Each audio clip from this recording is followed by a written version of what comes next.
or oncoming can help your Envision systems efficiently move imagery and information from a collector to a consumer. And so essentially what we've seen, and that was kind of the nucleus or the starting point, the catalyst for this design panel, was to this point we've kind of seen the art of the possible within unmanned systems.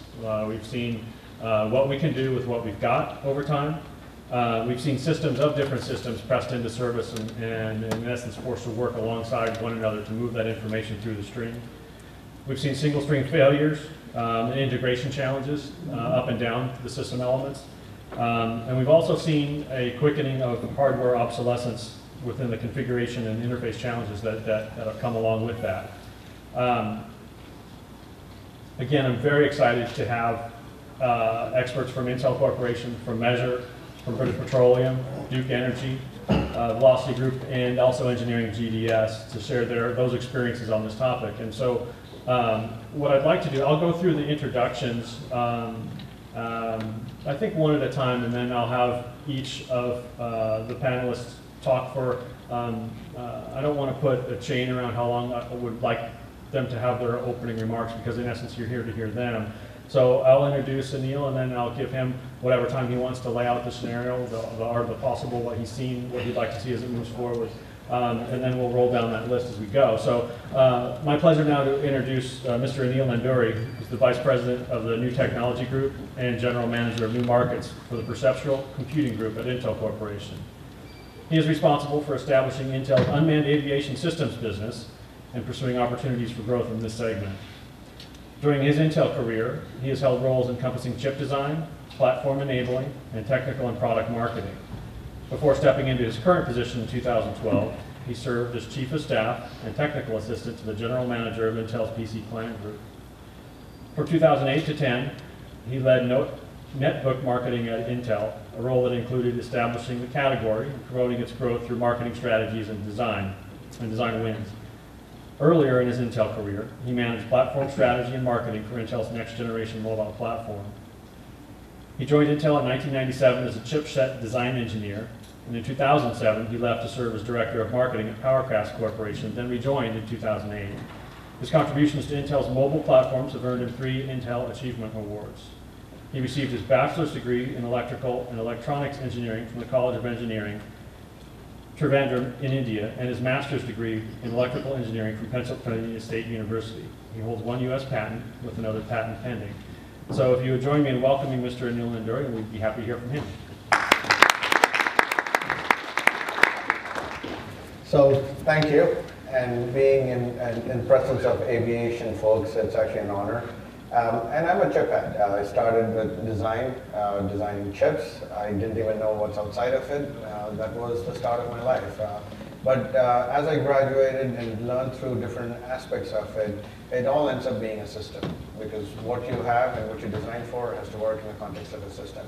And I've been working on drones for about 2.5 years now, and then being associated with partners where we first looked at how can I bring collision avoidance or sense and avoid to the flight systems, because I was very much working with depth sensing cameras at Intel.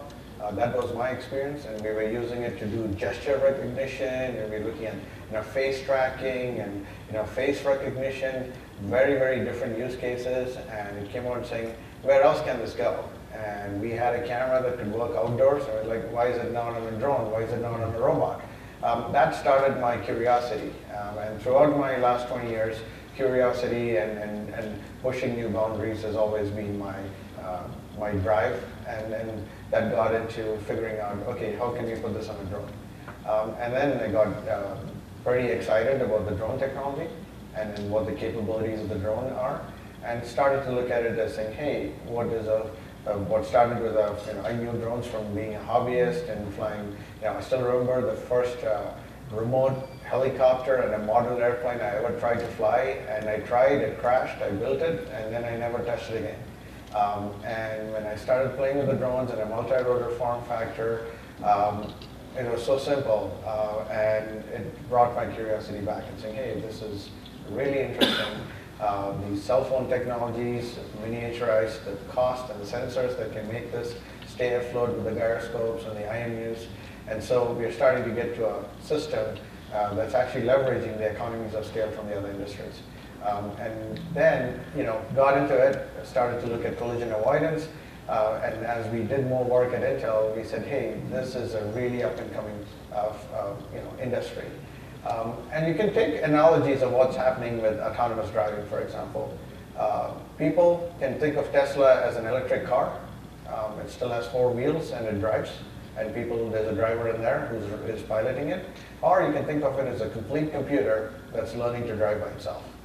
It's how you want to apply to this industry as well, is that what's happening is a flight system which we think of is becoming a flying computer, which is going to learn to fly by itself. And that's what Intel is looking at and saying, okay, how do you enable that? How do you bring those capabilities in? How do you accelerate that technology?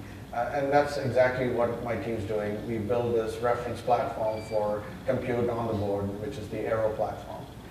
We are looking to use that and demonstrate it in commercial applications with the systems. We had some couple of acquisitions, Ascending Technologies and Mavinci. We actually now have in-house system expertise. We are able to then deploy and showcase and prove those. How do we do software management to control these? And that light shows came out of that exercise. And today's topic is very interesting to see how you apply the technology for the application. For example, if you took a standard drone and said, let's use it for a light show, it wouldn't have scaled. We had to redesign it with the application in mind, end to end, because it's not just about the drone itself. The animators at Disney don't know what a drone can do. They only know how to create the story and the creative knowledge that they have. They use 3D tools to design the software animations that they want to create. It was our job to go translate that in a way, because they don't understand the drone language, they just know, hey, I want to show the shape, how do I get this done?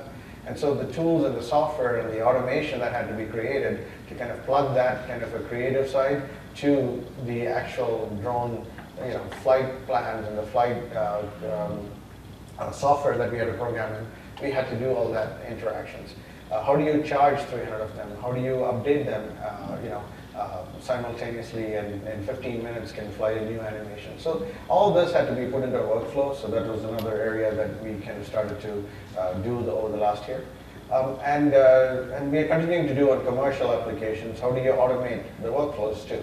So tomorrow our CEO is doing a keynote here, I think at 10 a.m. And that's the Brian Frazanich's keynote.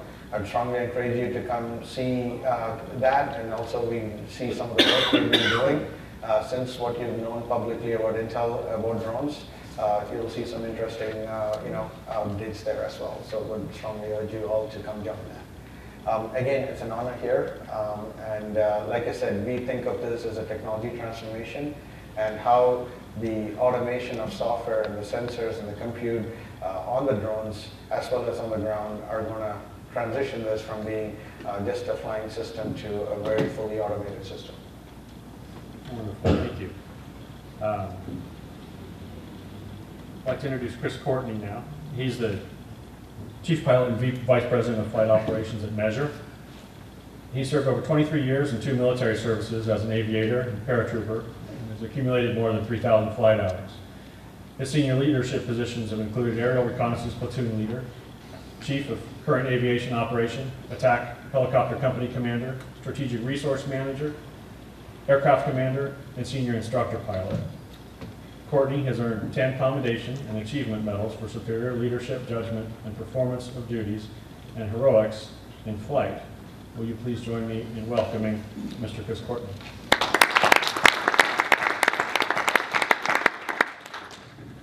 Hello, everyone, and it's great to be here, and I'm honored to be up on stage to be able to talk about this stuff. I got my passion in the drone industry. I started out as a Cairo warrior pilot. I was a scout reconnaissance pilot out on the demilitarized zone of North and South Korea, which is obviously quite a topic these days. What I used to do was gather information and turn it into a useful report for the battlefield commanders, kind of what drones are doing today. You fast forward that, I've been all over running aviation operations, whether it's been on the peninsula of Korea, the fields of Afghanistan, Central America, off ships, chasing guys running drugs out of South America. I've kind of done a lot in regards to the aviation operations spectrum.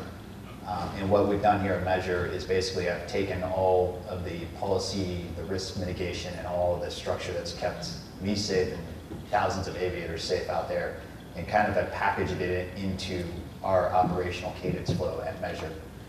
I came to Measure before we had any aircraft or any pilots, and we've stood up our operations. We've deployed crews and have projected unmanned aircraft system services in 26 states and internationally. The use cases that we've been in, I actually had to create a list because it's getting so long now. I want to make sure I captured everything. We've been on precision ag, rooftop insurance, news, delivery, RFID, construction, facade inspection, energy, transmission line, distribution line, solar, substations, boiler inspections, wind turbines, volumetric, telecom inspections, network testings, and disaster response. We've kind of been everywhere out there in the market, and the use cases are continuing to grow on a daily basis. It's been incredible to watch this industry evolve. I like to say, we're talking about innovation and developing stuff. I'm here to tell you that the single point of failure for drone operations out there and all these use cases is with the operator in the field and the system that he's flying and the camera that's on that aircraft. So my role in this is to kind of represent the operators out there that are collecting the information. And it's interesting to hear the perspective of the folks up here on this stage and in the audience of where they think the tech is going to go to kind of support those operations that are occurring right now in the industry. So thanks for your time. I'm glad that I have an opportunity to be part of the panel. Fantastic, thank you. My pleasure now to introduce Mr. Dave Trutch, the Technology Director, IT&S Information Technology and Services at British Petroleum. Dave is accountable for seeking out innovative digital solutions in the outside world and pragmatically introducing them into the BP business. He and the DIO team, of which he belongs, used an ecosystem approach to scan the horizon for technology trends and opportunities across the globe. Through these efforts, BP has effectively used new technologies, assisting them in a diverse set of activities, such as water quality monitoring in the Gulf of Mexico, to people tracking on the North Slope of Alaska, to innovative new data analysis for predictive maintenance, to advanced imaging capability for environmental monitoring of wildlife, frost heaving of pipelines, and subsidence measurements. Recently, the team has delved into digital capability for downhole activity, something termed the Grand Challenge, and is actively working solutions in the smart machines space. Please join me in welcoming Mr. Dave Trutch. Thanks, Ron. So let me be clear, this is what you get at $40 a barrel oil. Okay? At 100, maybe you'd get a different speaker here. What my job is actually is to imagine a possible future based on trajectories of digital-based technologies. So I think I'd like to post this in your minds for the moment, especially in the space of inspection and monitoring, which is a bit of what we, I think, are all more focused on here in this case. I would liken us to astronomers. And the reason I say that is if you look at astronomy until about 2 decades ago, it was a highly observational science. And all of a sudden, there's a dramatic breakthrough has occurred, and it's now a highly quantitative science. And we're in that same space in our sector, and I think in utility sectors and that on there. And you have to ask yourself, what is it that caused that change? And the answer, I believe, is actually digital analytics. It's our ability to process data that's now been captured in digital form, of all kinds of data, integrating it, and with these new, very, very new algorithms that are coming out in place, we're getting insight that we have not had possible in the past. A human can only observe and see so much, there's only so much coverage in there. So the actual real transformation, I think, that is occurring here is actually that we're in the astronomy space and we're becoming a quantitative science in our inspection and monitoring. The good news is that I can't capture the kind of data necessary for those algorithms by human capture. So why is that good news? Because I've gotten whole new approaches of platforms to capture the data I require to run those algorithms. Why is that good news?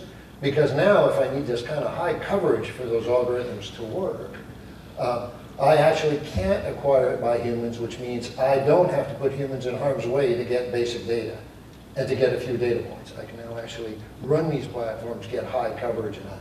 So in thinking of why are we doing this, and that's all I wanted to pose to you, why is this important to us? It's for that reason. It's not that it's cool to fly, because it is. It's not that it's cool to swim and crawl with these platforms. It's not that it isn't cool to play with these technologies. It's the fact that these are giving us data and some insights that we have never had in the past. So in BP, we're actually, if you step back from that future, which says everything's highly digitized, everything's highly autonomous, I don't have humans out there gathering this data, the insights are being processed on these platforms, they're already dictating either remediation action or further data gathering in their own like, so it's a machine-to-machine insight that's been given, and these things are happening. That's the future. So if I step back to today, where can we start? It is clear that we in the market have great capability already for what we call general visual and close and visual inspection and monitoring. And that's why we're talking about cameras today now. But we're still digitizing the data on that. So we're still running algorithms that are looking at those digital images, helping the human analyst to move that forward. So it is possible to start today to move towards that new future. It is possible to use existing market capability to already extract good value and high efficiencies for that. And eventually over time, as we add more data, I need data across the electromagnetic spectrum, I need thickness data, I need correlations of data, I need all these things to occur. In a few years, I'll move forward and I'll be able to get more and more of that integration in play. And what I need is the platforms, the sensors, and the data that Anil had mentioned to all start to integrate together. Nonetheless, I could start very effectively today, and that is what we're doing. So we're now doing this in earnest. These are no longer POCs or things we're doing. We're now in pilots, and we're moving towards aggressively changing the nature of how we're capturing our initial data sets. Thanks. Fantastic. Thank you. My pleasure now to introduce Mr. Isaac Medford. He's the distribution, instrument, and controls technician at Duke Energy. In his role, he is responsible for commissioning and maintaining smart grid technologies, including self-healing networks and field automation. In addition to his current role, he is praised for his support to Duke Energy's UAV team. He is called upon serving as both a pilot and a technical implementation expert. He is enthusiastic about developing and applying UAV technologies which provide safe, efficient, and accurate data. With more than a decade as an RC hobbyist, Isaac proudly holds his FAA Part 101 certification for commercial use. He is a qualified electrical worker and has an associate's degree in electronics. Co-owning a professional photography business with his wife, he also enjoys camping and the ever-changing adventure of being a father to a beautiful 3-year-old little girl, indeed. Please welcome Mr. Isaac Medford. Thank you, Ronnie. Like you say, from Asheville, North Carolina. Got my 107, working with these two fine guys over here. We're keeping the guys out of the woods. Some of our use cases, we've got the transmission distribution inspection. We've got cold pile inspections, cold volumetric.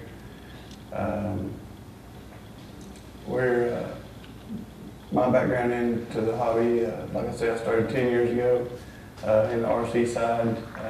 Moved over to multi-rotors about 5 years ago, designing and building those. And at that point in time, the only option was to order parts from China, wait a month to get the parts and put it together.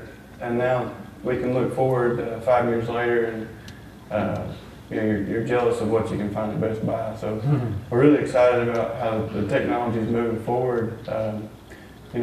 My list might not be as big as Chris's over here, but I can definitely see that it's moving fast in the direction that we want to go.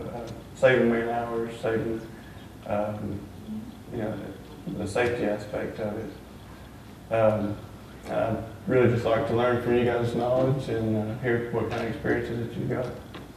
Fantastic.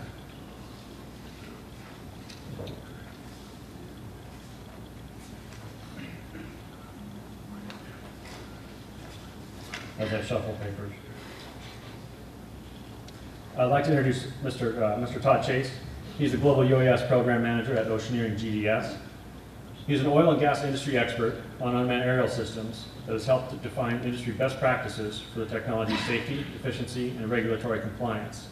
He is responsible for developing and integrating UAS throughout Oceaneering's global network of asset inspection and data management services. He came to Oceaneering from BP, where he served as aviation safety advisor. And while there, he helped to found one of the industry's UAS working groups, worked with other major oil and gas companies to evaluate, assess, and issue recommended UAS procedures, and enabled BP to evaluate and manage risk throughout the successful launch of the world's first commercial overland UAS operations. Prior to BP, Todd held a number of positions at the 147th Reconnaissance Wing at Ellington Field, JRB, and was most recently Chief of Safety and the organization's primary advisor on UAS safety. Todd has a Bachelor of Science degree in Business Management from the United States Coast Guard Academy and also completed graduate level study programs at the United States Air Force Air Command and Staff College, USAF Air War College, and the University of Southern California's Aviation Safety and Security Program. Please join me in welcoming Mr. Todd Chase. Thank you.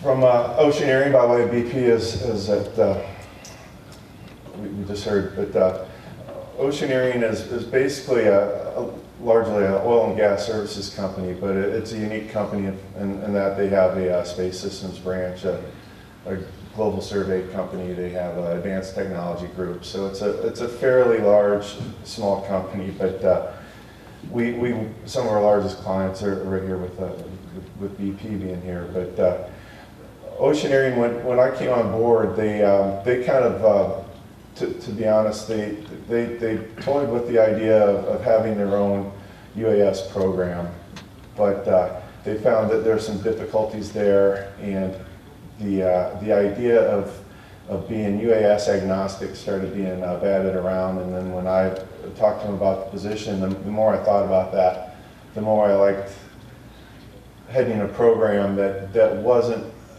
heavily invested in a certain technology or a certain piece of hardware in such a rapidly moving field. And I think a year later, the strategy is a sound one as far as we need to meet our clients' expectations of being able to deliver globally UAS support in use cases such as close visual inspections, general visual inspections, offshore in a harsh environment, to survey, emergency response.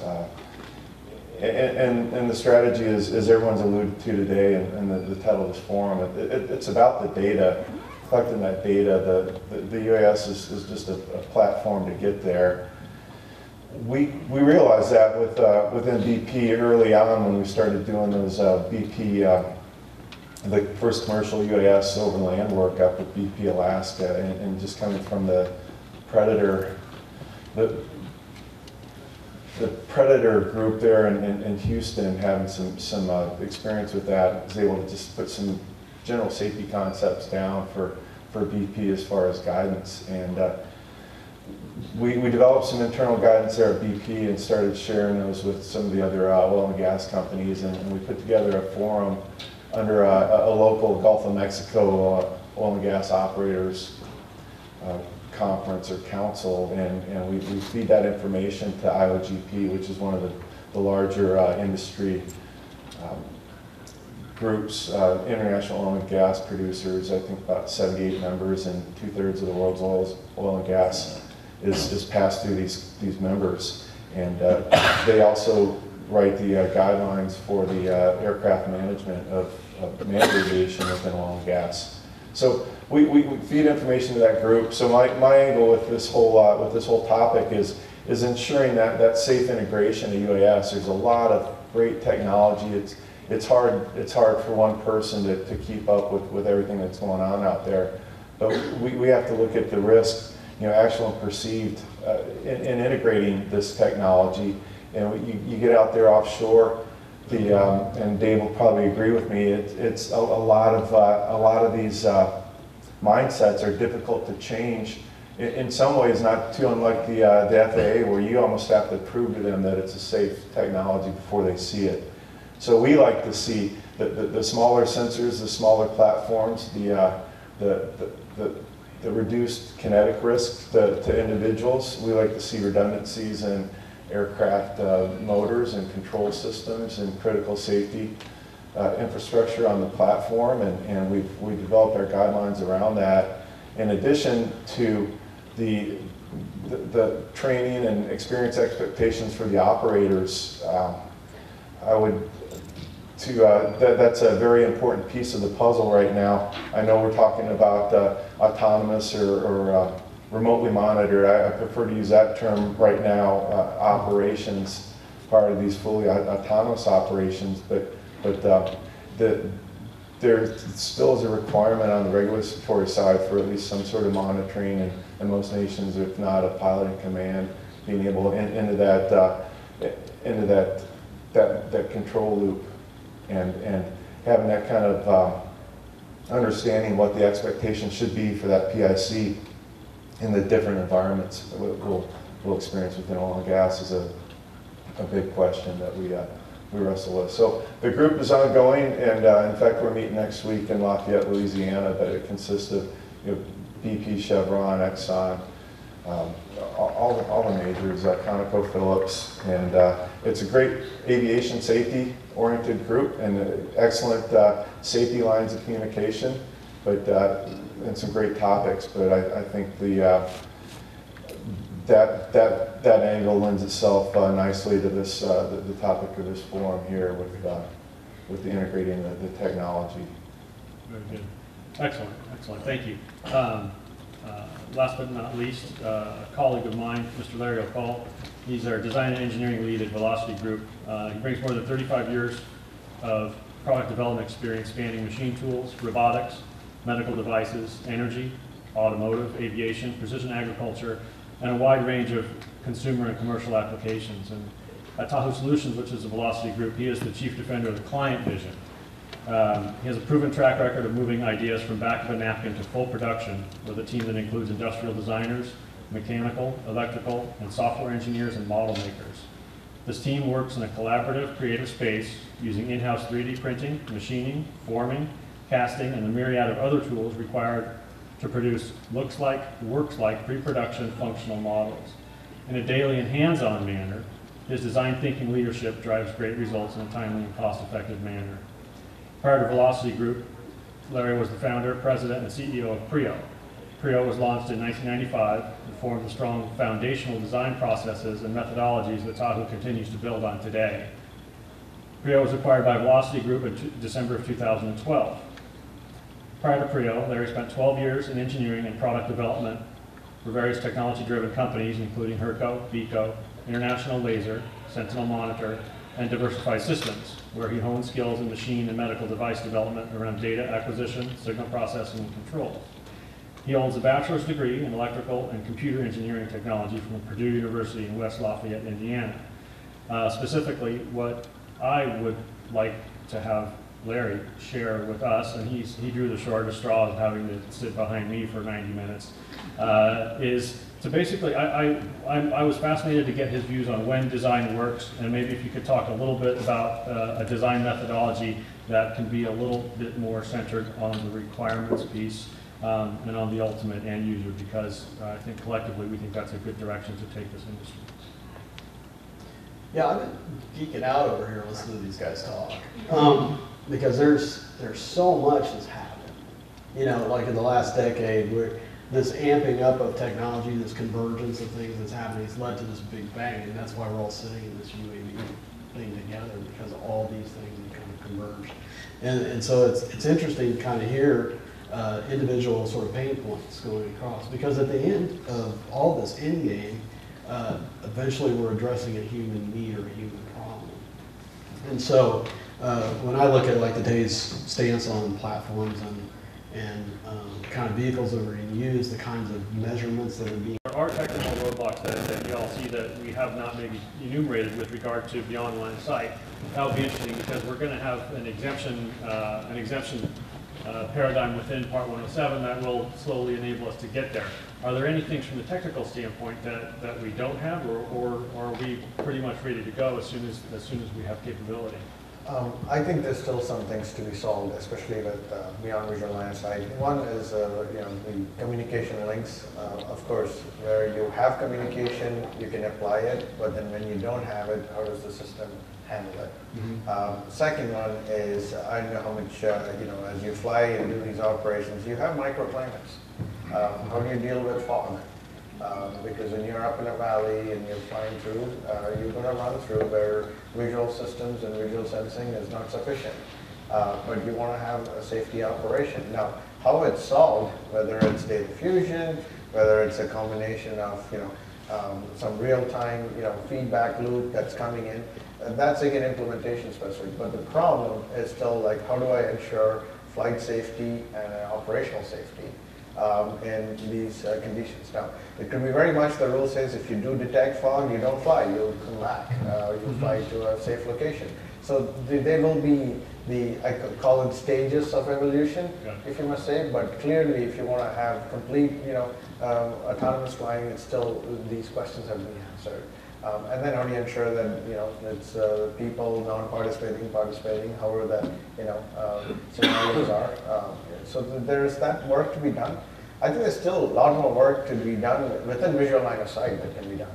Right? I think we keep jumping into the future, which I agree, but there's still a lot more, optimization and automation. When I call automation, it's not the fully autonomous flying, it's about making it easy.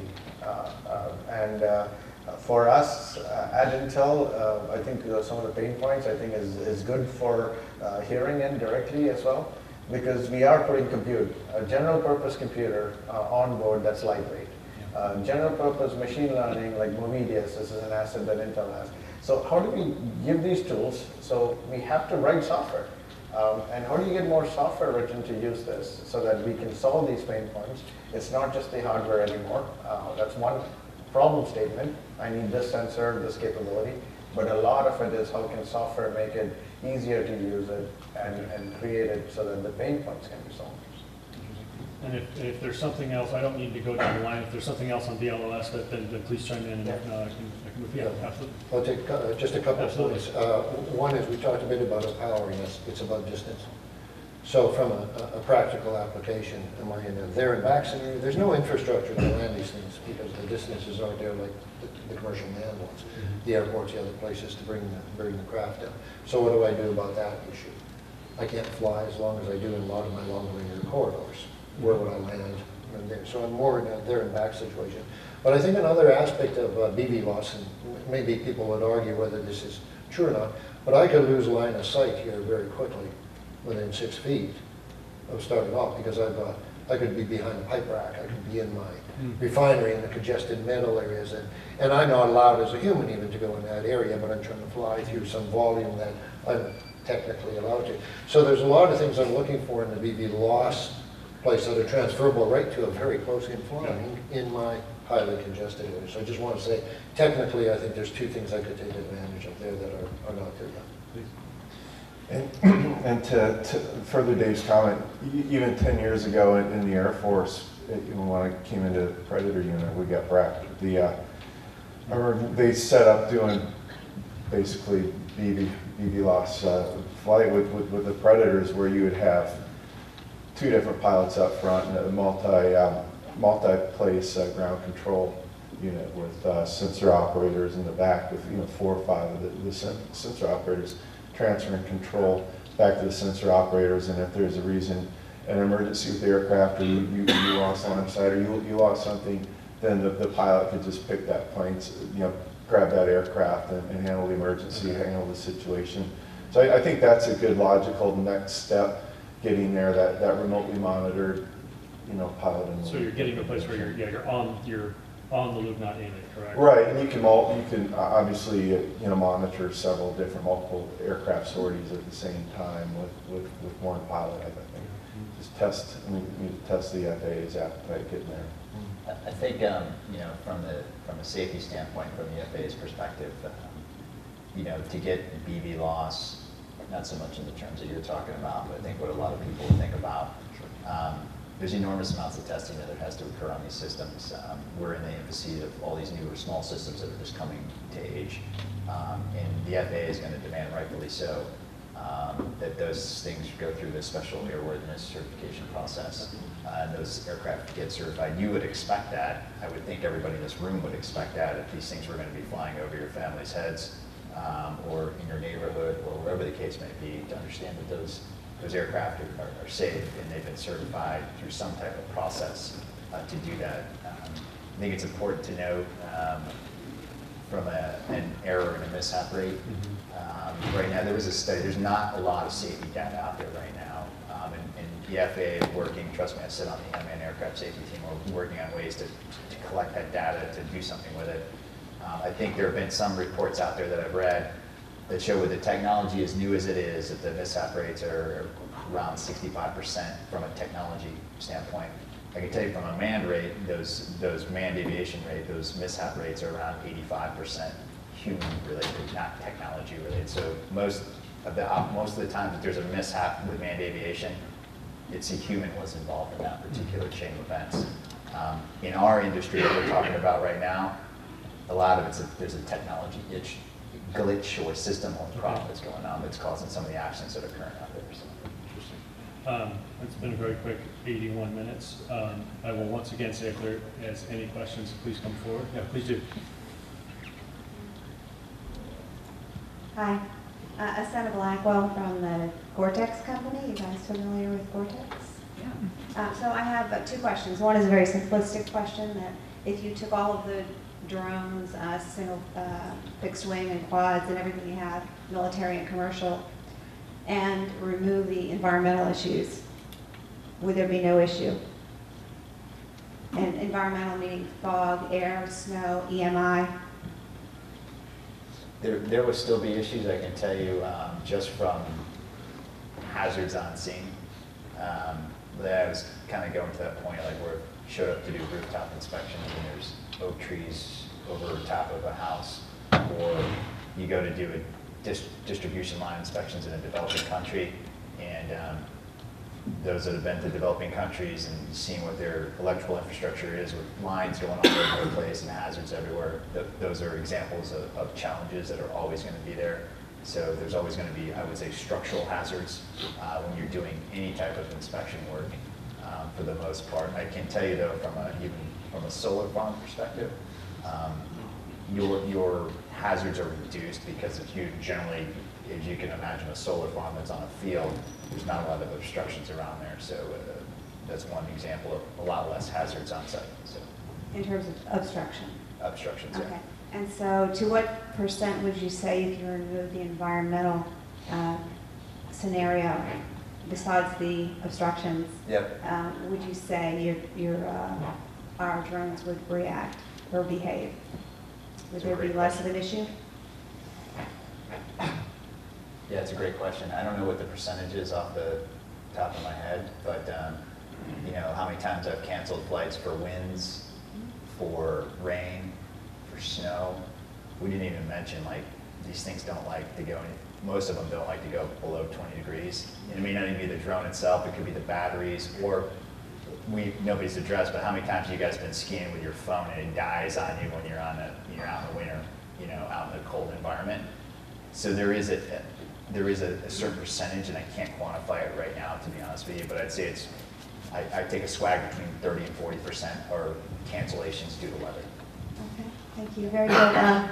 With the Gore-Tex company, and so Yeah. we focus on weatherproofing, ruggedizing, EMI shielding, glare reduction, etc. Not selling here, I'm just saying. Yeah. I noticed that topic hasn't been discussed in any of the sessions. No, that's good. That's a good point. Okay, thank you. Yeah. Anyone else? We have a few more minutes. And if not, I will release this panel to its own devices. I want to thank you for coming. I want to thank the panel for attending and providing some really great feedback, I think, and some great takeaways. The only thing as a moderator I'm going to say is that we do need to give up the room. So talk amongst yourselves, but do so outside. And then there's also a session survey on the mobile app that AUVSI would love for you to go into and provide your opinion. So thank you very much for coming, and thanks to the panelists as well. Thank you. Thank you.